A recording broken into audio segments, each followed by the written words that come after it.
God says, "Don't ignore what I'm showing you today."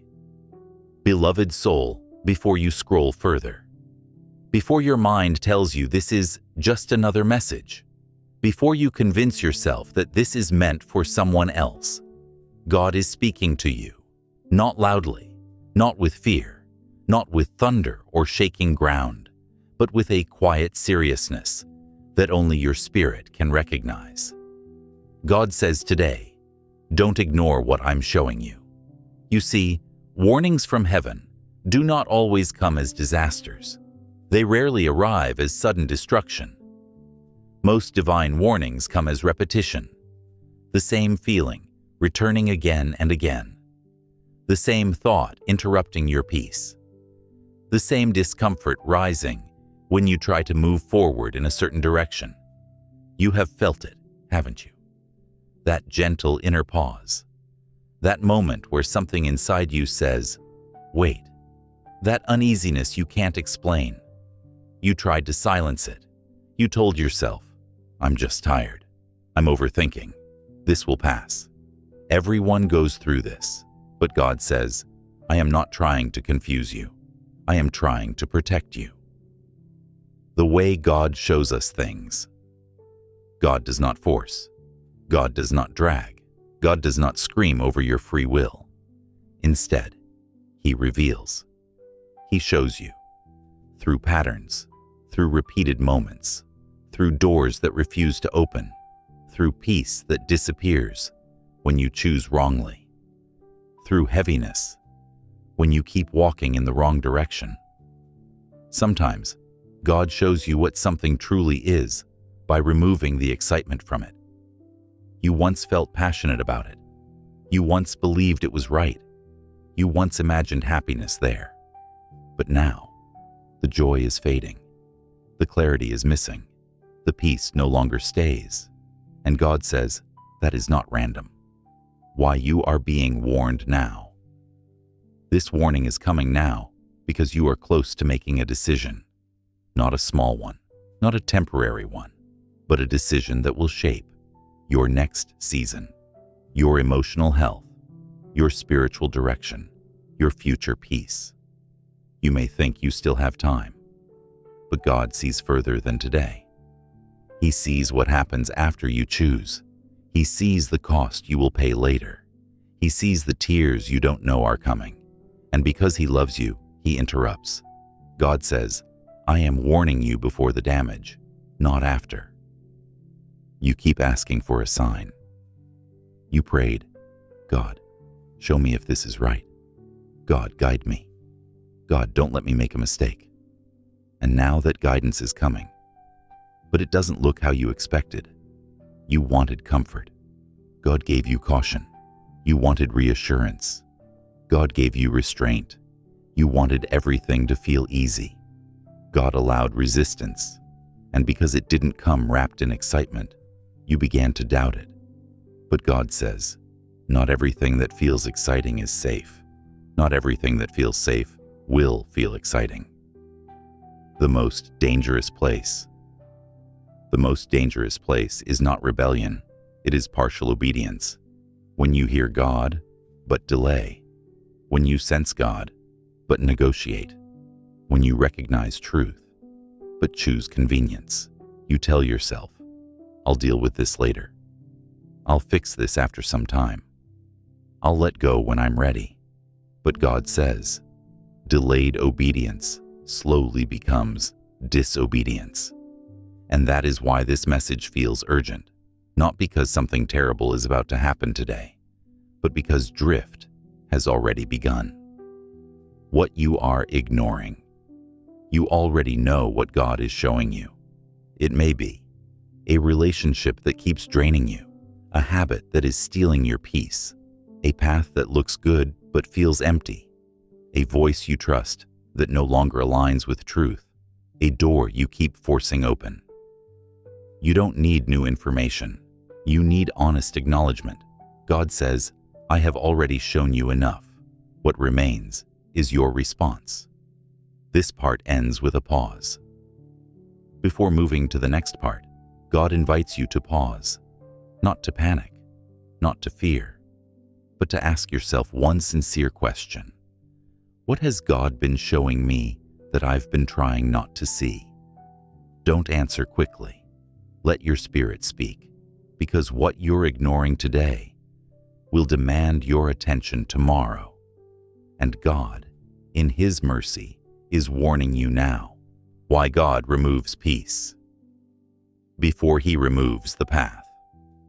Beloved soul, if you are still here, it is because something inside you is listening, not your ears, not your mind, but your spirit. God says, I removed your peace before I removed the path, because I wanted to warn you without destroying you. When God does not close the door immediately. Many people think that if God does not immediately shut a door, then He must be approving what's behind it. But that is not how God works. God often allows a door to remain open while slowly removing the peace that once flowed through it. Why? Because sudden closures can break you, but gentle warnings can save you. God knows your heart. He knows how attached you become. He knows how deeply you invest your emotions. So, instead of force, He uses feeling. You noticed it, didn't you? What once felt light now feels heavy. What once felt exciting now feels exhausting. What once felt right now feels confusing. And God says, that discomfort is not weakness. It is discernment awakening. Peace is God's earliest warning system.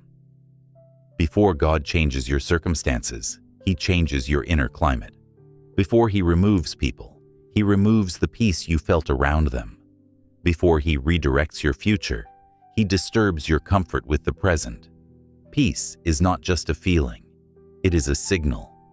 When peace disappears, heaven is speaking. Yet many people ignore this signal because the path still looks good on the outside. You tell yourself, it still makes sense logically. Others don't see a problem. I've already invested so much. It would be hard to walk away now. But God whispers, what costs you peace will eventually cost you much more. Why God allows you to feel unsettled? You might be wondering, if God knows this isn't right, why doesn't He just end it? Because God respects your free will. He will not override your choices, but He will illuminate them.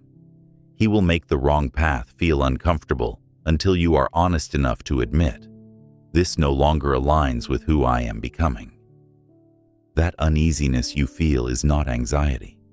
It is alignment breaking. Your spirit is growing. Your awareness is sharpening. Your discernment is maturing. And what once fit you no longer fits who God is shaping you to be.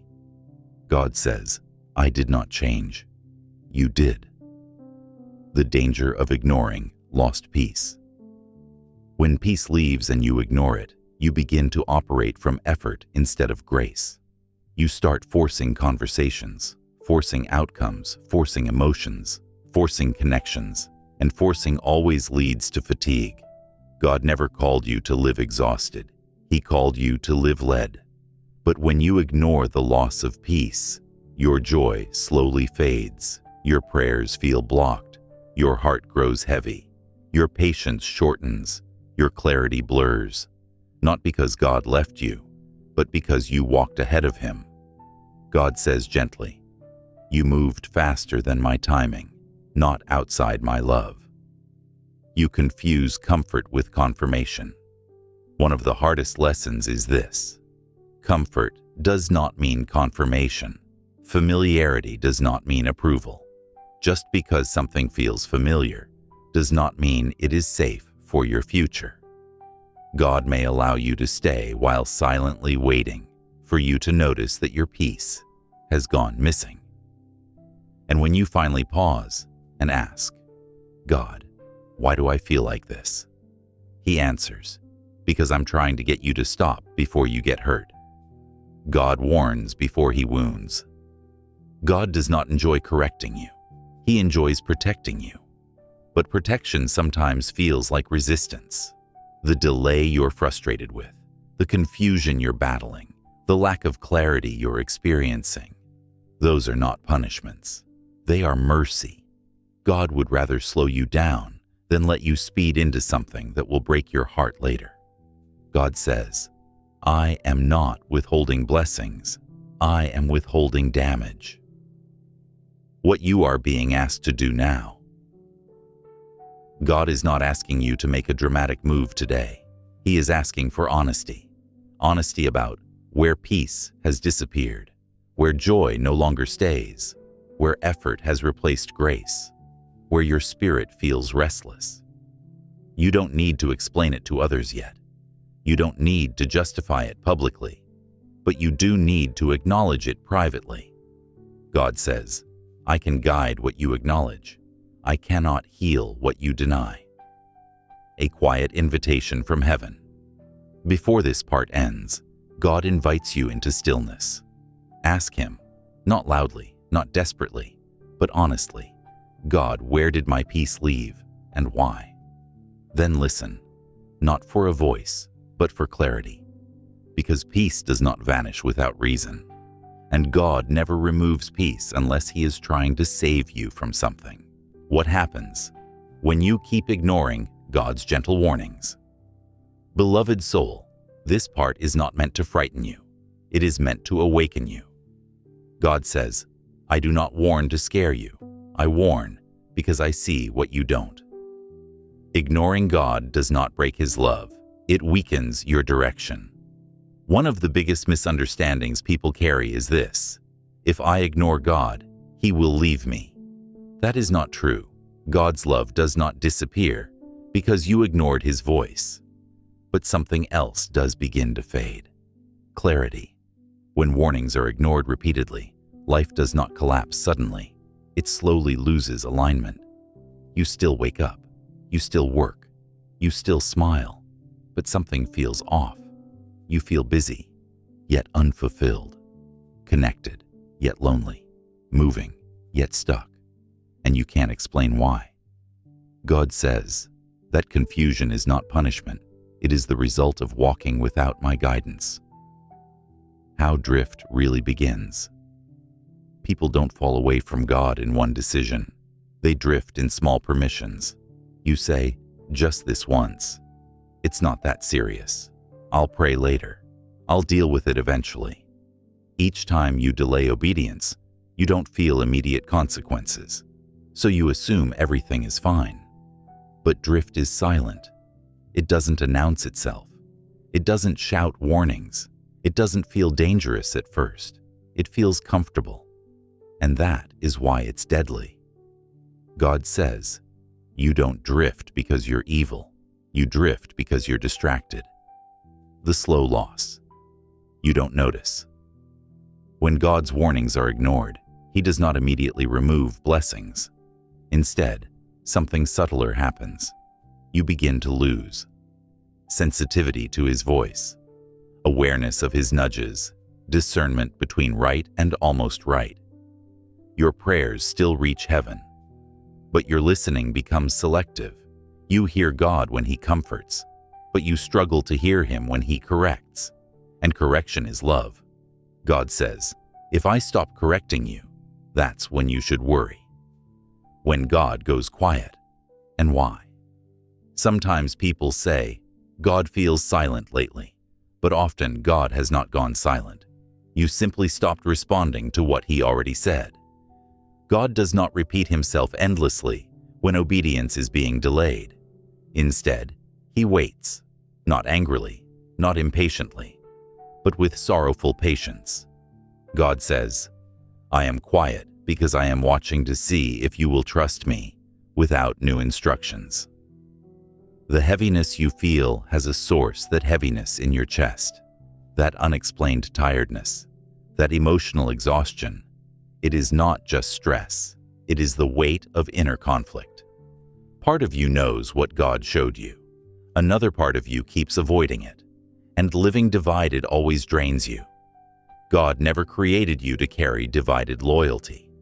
God says, peace leaves when truth is ignored. God will allow consequences, but with limits. Here is a hard but loving truth. If gentle warnings are ignored long enough, God will sometimes allow natural consequences, not to harm you, but to awaken you, not to punish you, but to teach you what words could not. But even then, God places limits. He does not allow destruction. He allows instruction. The pain you feel is never meant to destroy you. It is meant to redirect you. God says, I allow what corrects you, not what crushes you. Why God doesn't stop you immediately? You may ask, if God sees I'm choosing wrong, why doesn't He stop me?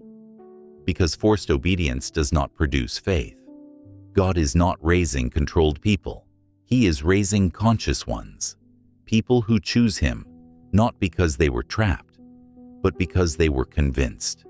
God allows space so that your return is real, not robotic. God says, I want your heart, not your fear. The moment you feel empty.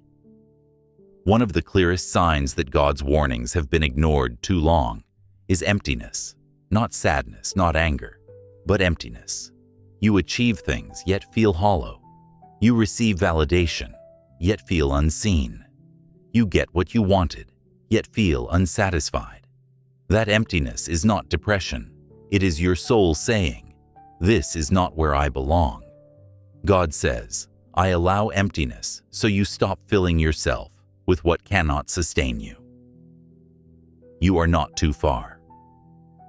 This is important if you're listening to this and thinking, I've ignored God too much. I've delayed too long. I've messed up badly. Hear this clearly. You are not too far gone. God does not withdraw warnings because you ignored them before. In fact, the very fact that this message is touching your heart right now means heaven has not given up on you. God says, if you were lost beyond return, you wouldn't feel this pull back to me. A turning point is still available. God always leaves room for return, not with shame, not with condemnation, but with open arms and honest truth. He is not asking, why didn't you listen earlier? He is asking, will you listen now? God says, today still counts.